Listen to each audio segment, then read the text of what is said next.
Gold buyers, మీ కష్టాల్లో నమ్మకమైన మీ ఆత్మీయ నేస్తం.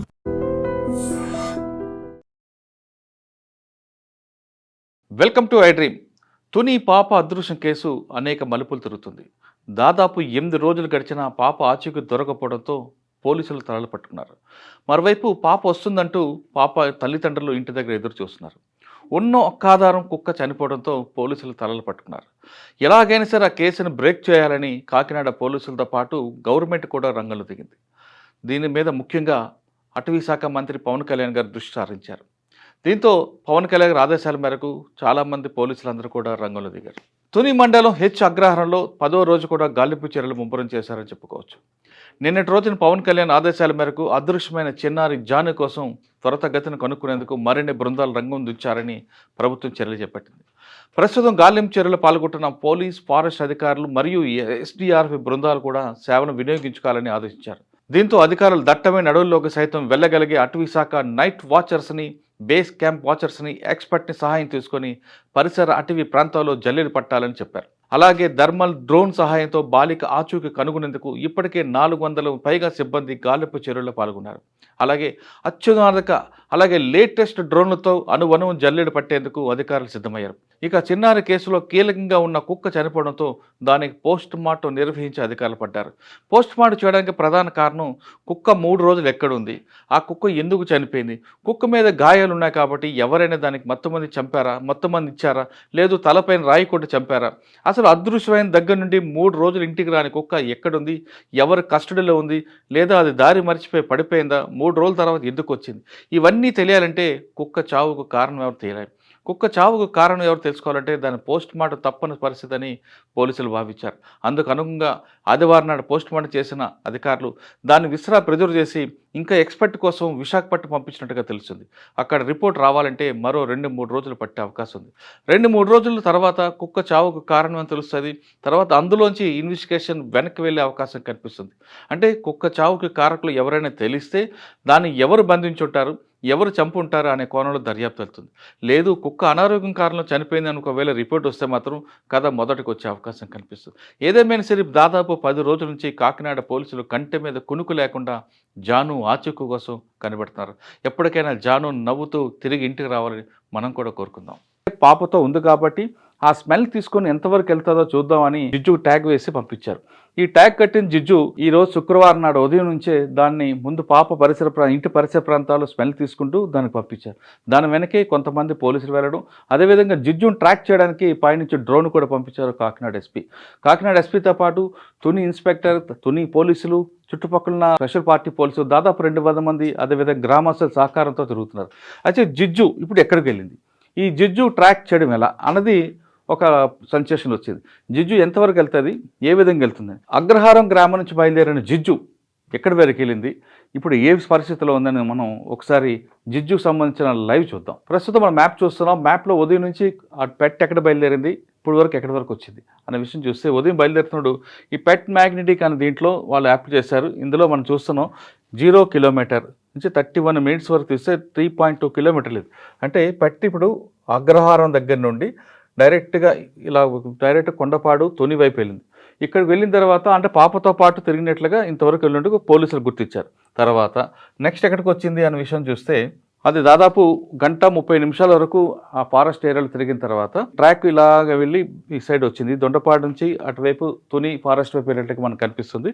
ఇక్కడ ఎంతవరకు తిరిగింది అని చూస్తే 1:30 తిరిగింది. అంటే దాదాపు చాలాసేపు ఒకటి తిరిగి కాసేపు పడుకుంటుపోవడం, కాసేపు వెళ్ళడం, వాసన పీల్చుకుంటూ అంటే పాప స్మెల్ తీసుకుంటూ లోపలికి వెళ్ళినట్లుగా మనకు సమాచారం అవుతుంది. అయితే 1:30 తిరిగిన తర్వాత పెట్ మళ్ళీ ఎక్కడికి వచ్చింది, తిరిగి ఇంటి దగ్గరకు వచ్చినట్లుగా తెలుస్తుంది. ఎందుకు ఇంటి దగ్గరకు వచ్చింది, ఈ ప్రాంతం అంతా ఏం జరిగిందనే విషయాన్ని మళ్ళీ చూస్తే అసలు లైవ్లో ప్రస్తుతం పెట్ ఎక్కడుందో మనం చూద్దాం ఒకసారి. ఉదయం నుంచి పాప ఎక్కడ వెళ్ళింది, ఆ ప్రాంతం తిరిగిన జాహ్నవి పెంపుడు కుక్క జిజ్జు తిరిగి ఇప్పుడు ఇంటి దగ్గరకు వచ్చినాక కనిపిస్తుంది. అంటే ఆ పెట్టి తిరిగిన అంటే ఈ ప్రాంతం అంతా చూస్తుంటే మనం లైవ్ లొకేషన్ చూస్తున్నాం. ఇప్పుడు ఈ ప్రాంతం అంతా తిరిగిన తర్వాత 1 గంటన్నర తిరిగిన తర్వాత తిరిగి ఆ ప్రాంతంలో ఎలాంటి ఆచూకీ లేకపోవడంతో, ఆ స్మెల్ రాకపోవడంతో మళ్ళా జుజు ఈ ప్రాంతంకి వచ్చింది. ఇది అగ్రహారంలో జాహ్నవి ఇల్లున్న ప్రాంతం. ఇది ప్రస్తుతం ఇక్కడ రెస్ట్ తీసుకున్నట్టుగా తెలుస్తుంది. ఎందుకంటే అక్కడ వాతావరణం కూడా అనుకూలంగా లేకపోవడంతో పోలీసులు కూడా దీన్ని వెనక్కి తీసుకొచ్చారు. అంటే ఇది ఈ ప్రాంతంలో తిరుగుతున్నా పైనుంచి డ్రోన్ చూపిస్తున్నారు, కింద దాని టెక్నాలజీ చూస్తూ దీని వెనుక పోలీసులు వెళ్ళడం జరుగుతుంది. అంటే దీని మీద ఇప్పుడు ఎవరైతే జూజు లోపలికి వెళ్ళిందో దాని మీద వేరే జంతువులు అటాక్ చేయకుండా కూడా ప్రొటెక్ట్ చేయడానికి 2-3 పోలీసులు పంపించారు. పైనుంచి డ్రోన్ టెక్నాలజీ చూస్తున్నారు. ఇప్పుడు లైవ్ లొకేషన్లో తీసుకుంటే ఈ పెట్ అంటే మన జూజు కరెక్ట్గా ఇప్పుడు ఈ రౌండ్ ఏరియాలోకి వచ్చింది. ఈ రౌండ్ ఏరియా ఎక్కడంటే జాహ్నవి ఉన్న ఏరియా నుంచి జాహ్నవి ఇంటి దగ్గరికి వచ్చినట్లుగా తెలుస్తుంది. అంటే అగ్రహారంలోకి వచ్చింది. ఈ ప్రాంతం అంతా తిరిగిన తర్వాత వచ్చింది కాబట్టి మళ్ళా రేపు దీన్ని ఇదే ప్రాంతం నుంచి కట్టి అంటే జియో ట్యాగ్ పెట్టిన తర్వాత ఈ ప్రాంతం అంతా తిప్పడానికి పోలీసులు ఏర్పాటు చేస్తున్నారు. పాప దొరికే వరకు ఈ ఆపరేషన్ ఖచ్చితంగా ఆపకుండా నిలిపివేయకుండా చేస్తామని కాకినాడ ఎస్పీ బిందుమందు చెప్తున్నారు. ఆయన ఖచ్చితంగా రోజు గంటకి మానిటర్ చేయడం, ఈ లైవ్ లొకేషన్ వాడడం, టెక్నాలజీ ఎంతవరకు ఉందో అన్ని రకరకాల టెక్నాలజీ యూజ్ చేస్తున్నారు. ఇప్పుడు పెట్ ఎక్కడి వరకు వచ్చిందో ఆ ప్రాంతం తీసుకుంటే ఈ లైవ్ లొకేషన్లో ఇల్లు కాకుండా ఉదయం నుంచి వెళ్ళిన ప్రాంతం తీసుకుంటే ఇక్కడ అన్ని కొండలు కనిపిస్తున్నాయి. ఈ కొండ ఎక్కిన తర్వాత ఇదంతా ఫారెస్ట్ కాబట్టి ఇక్కడే అడవి జంతువులు ఉన్నాయి, అదేవిధంగా అడవి పందులు కనిపిస్తాయి కాబట్టి దీన్ని జాగ్రత్తగా తీసుకురావడానికి దీని అంటే జూజు ప్రాణం కూడా ఎలాంటి ఇబ్బంది లేకుండా చూడడానికి forest department, veterinary doctors, local public కూడా సహకారంతో వెళ్తున్నారు. మరోవైపు తీసుకుంటే ఇక్కడ 2 రకాల జంతువులు, ఒకటి అడవి కుక్కలు లేదా అడవి పందులు.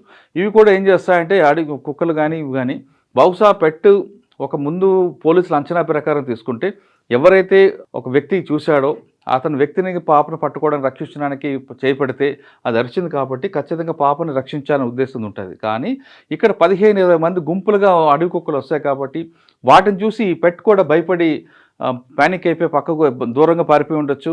అప్పుడు వావేమైనా పాప మీద దాడి చేసి ఉండొచ్చు ఒక అంచనా మాత్రమే పోలీసులు వచ్చారు. అవి మాత్రం చాలా డేంజరస్గా ఉంటాయి. ఒకవేళ ఎవరైనా జంతువుని చంపినా వెంటనే తినకుండా భూమిలో పాతిపెట్టి తర్వాత వచ్చి తింటాయని ఫారెస్ట్ అధికారులు జంతువుల యొక్క యాటిట్యూడ్ చెప్పడంతో దానికి అనుగుణంగా పోలీసులు కూడా వెళ్తున్నారు.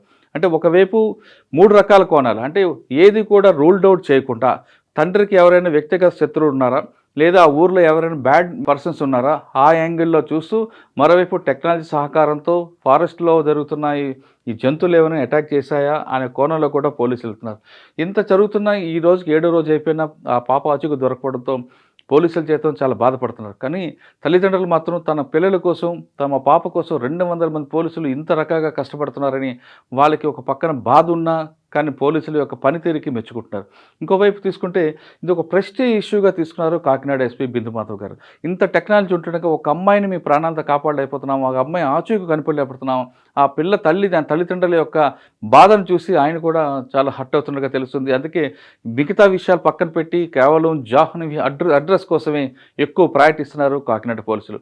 ఏదేమైనా సరే ఈ టెక్నాలజీ మొత్తం పెడుతున్నాం. ఈ టెక్నాలజీలో ప్రస్తుతం అయితే మనం చూస్తున్న ఈ మార్క్ అంతా కూడా జాహ్నవి ఇల్లు ఏరియా, అది అంటే అగ్రహారం ఏరియా. ఇక్కడ ఈరోజు ఉంది, రేపు మళ్ళీ దానికి అడవిలోకి పంపించి అది ఎక్కడ వెళ్తుంది దాని వెనక ఫోర్స్ని పంపించేద్దామని చూస్తున్నారు. ఇంకోవైపు వీలైతే ఆ కొండల ఏరియాలో కూడా ఎక్కడైనా దాక్కుండా ఉంచు గ్రేహౌండ్ సహకారం కూడా తీసుకుందామని పోలీసులు భావిస్తున్నట్టుగా తెలుస్తుంది. అంటే ఒకవైపు ఫుడ్ ఇంటెలిజెన్స్, మరోవైపు టెక్నాలజీ వాడుతూ పాప ఆచూకు కనుక్కోవడానికి కాకినాడ పోలీసులు తీవ్రంగా కృషి చేస్తున్నారు. ఏదేమైనా సరే జాహ్నవి తిరిగి ఇంటికి రావాలని మనం కూడా కోరుకుందాం.